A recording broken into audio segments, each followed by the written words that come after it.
The Bible, so again, the Bible had the Apocrypha in it. It was removed in after 1611. So why do you think they removed a book that would prove the earth was flat?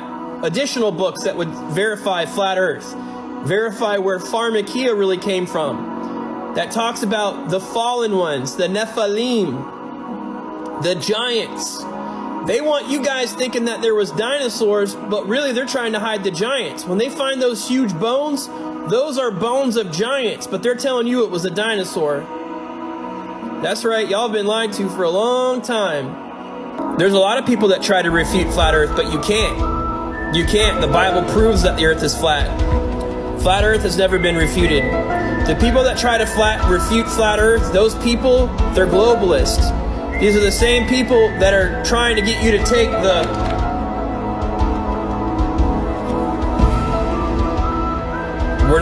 the Bible supports a flat earth.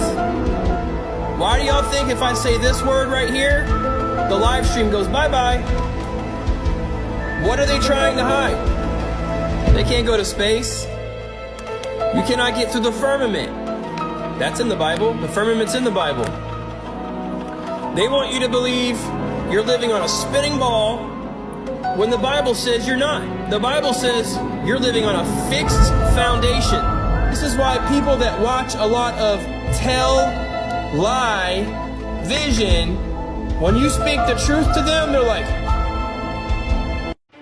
A lot of people don't know this, but before the heliocentric model, the Ptolemy model was the standard. Or in other words, the geocentric model was the standard for basically all astronomers, astrologers, mathematicians, and scientists. And they all knew that the Earth was the center of the universe and that it was stationary. And they depicted the sun, moon, stars, and the wandering stars orbiting above and around the stationary geocentric Earth. Ptolemy lived in Alexandria, Egypt during the 2nd century AC and is considered the most important astronomer of antiquity. He even wrote a book called The Mathematical Collection, so he was a mathematician and an astronomer, and he was brilliant. For 1400 years, up to the 16th century, all astronomers, Greeks, Muslims, and Christians worked within the Ptolemaic system, with additions and corrections to the basic structure created by Ptolemy. And the moon was also considered a planet back then.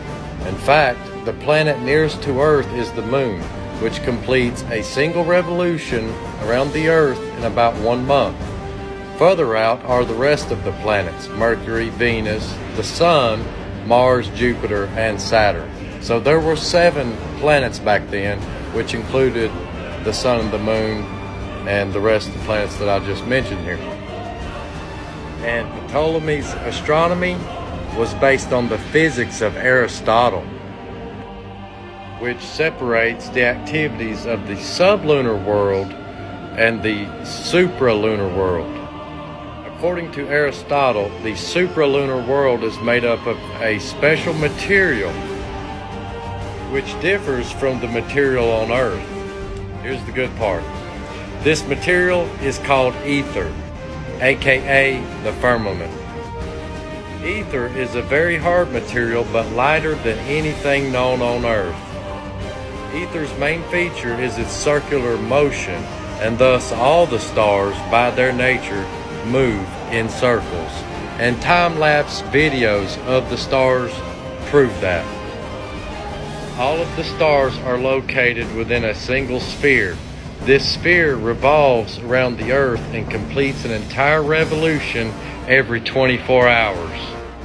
Basically, this was a working mathematical model of the universe. Alright, so I grew up believing what everybody else believed, that the Earth is round. Then I started doing more studying in my Bible, and it tells you in Genesis that the Earth is got a firmament that divides the waters from the waters. There's waters above the firmament and waters below the firmament. That's why man has never been to the moon, not one single day in the world. And all the satellites are sitting there floating up around in this firmament, but they don't want you to know that either. Even though they declassified all the documents from NASA, you can go look them up, admitting that it is just a flat plane, and it does not move or rotate. I don't understand why it's so hard to believe that, except for because the Rothschilds has been teaching y'all that bunch of crap ever since y'all got into the public school system. I went to Christian school system. Did they teach flat earth? No, they didn't. But they didn't recognize the Becca school system because we didn't follow the guidelines of the public schools. We were actually educated. Y'all were de-educated. I learned more from the time I was in kindergarten to 8th grade than I ever did in my whole entire life. 9th grade, 10th, all the way through 12th, it was like a rerun of 4th grade. But everybody's out here so smart. Then I was asked, well, okay, well, if the earth is flat, then why don't the water run off the edges? Well, there's an ice wall there, and there's called a firmament, and it tells you the dimensions of the firmament. It keeps everything in. We got our own little thing inside here. I would understand, if you've been in one country and you went from one city to the next and you realize how small you actually are compared to everything else that's going on in the world, then you want to tell me that you can't believe that? I mean, you can't believe that, okay, and gravity, okay. But we're spinning at 666 million or 1,000 miles an hour, and at the same time we're freaking not spinning off the earth or anything like that. It's such a big bunch of bull crap. But this the old generation baby boomers, man, y'all don't want to believe anything. Y'all been fooled for so darn long that if you was to wake up now, literally, you might have a heart attack, because the fact is that you feel stupid that you believe something that was fed to you for so long.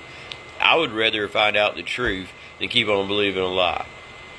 But anyways, have a great day. Yeah, conspiracy theories, whatever, even though the government's admitting to all of them now.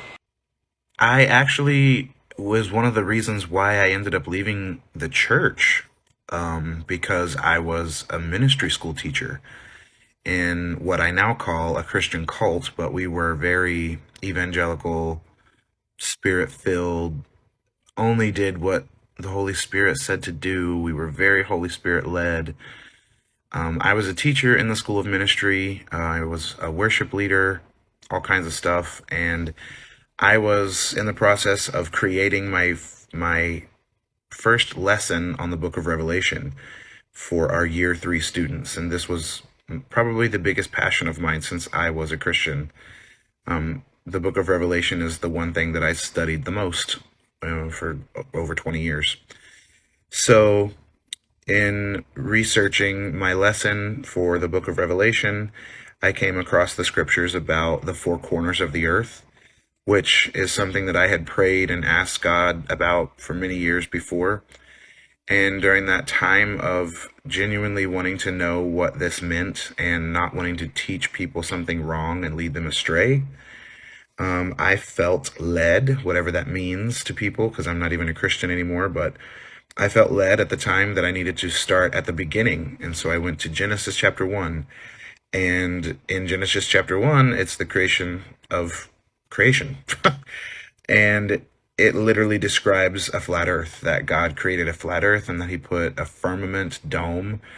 And all of that stuff jumped out at me, and I researched the Hebrew of all of it, and that made sense. That way of creation, of creating the world, made sense, way more sense, with everything else that was in scripture about how God describes the earth and where he is. And it did a lot for me, and I ended up finding out through the research of Flat Earth a lot about secret societies like Freemasons, Knights of Malta, all kinds of stuff, the Jesuits and stuff like that, which I have a lot of content on this channel about all of those, and people call me out all the time. I don't care. But that's how I found out about it. And then found out that my pastor was a part of one of these things. And so we left that church and eventually left the entire church altogether. So people who become flat earthers don't do it overnight. It takes a lot of time and research to change the way you view creation. Hey friends, have you ever wondered why they tell you to never look at a solar eclipse? I'm going to tell you something that's going to blow your mind. In these images of a real solar eclipse, you're going to start to notice something. Notice the color of the eclipse portion and the color of the sky. Here's another picture. Check it out. The color of the eclipse portion compared to the color of the sky. Have you noticed something? I have. But don't be distracted by these CGI images that NASA likes to feed to you online. That's fake. And that's fake. Those aren't real images. But this one is, and this is. So you've probably noticed by now that the sun is actually invisible in the eclipse portion. That makes no sense because, wait, hold on. The sun is a ball of gas in outer space and the moon is just a dusty rock. Au contraire. The sun is actually a great light and the moon is a lesser light. And during a solar eclipse, the moon is during its new moon phase. It is devoid of light. The moon is empty. It is empty. That's why this empty portion is coinciding with the sun. And when that happens, you can see directly through the great light. You can see directly through the sun. None of these things are three-dimensional above us. They're all inside the firmament. Boom. Read the book of Enoch for further explanation. During a new moon, moon devoid of light, it is empty. The emptiness is inside the sun. The sun is passing through the moon during a solar eclipse. There was a solar eclipse during the crucifixion of Christ. Luke 22, I think. A solar eclipse during the crucifixion of Christ? That sounds coincidental. No, it's not. Because Christ, God, created everything you see. Everything you see. And that is a symbol. It's a symbol. It's a ring. It's a symbol. The sun is a ring around the moon, just like Christ is around us. He is our salvation. He provides it. Eternal life. It is a symbol in the sky. Everything above us is part of a clock. It rotates above us. The earth is flat. There is no outer space in a physical sense. It is all spiritual above us, guys. So don't be distracted by Google. All these mainstream, big budget media, elitist crap. It's all BS. This image is crap. It doesn't exist like that. That's more like it. That's more like it. Download the Skyview Lite free app. Just get it and watch the sun and the moon during a new moon. And ask yourself, why can I see directly through the moon and why are they lined up together? You guys, it is a circuit above us. Amen. Praise Jesus. Nothing gets past the firmament.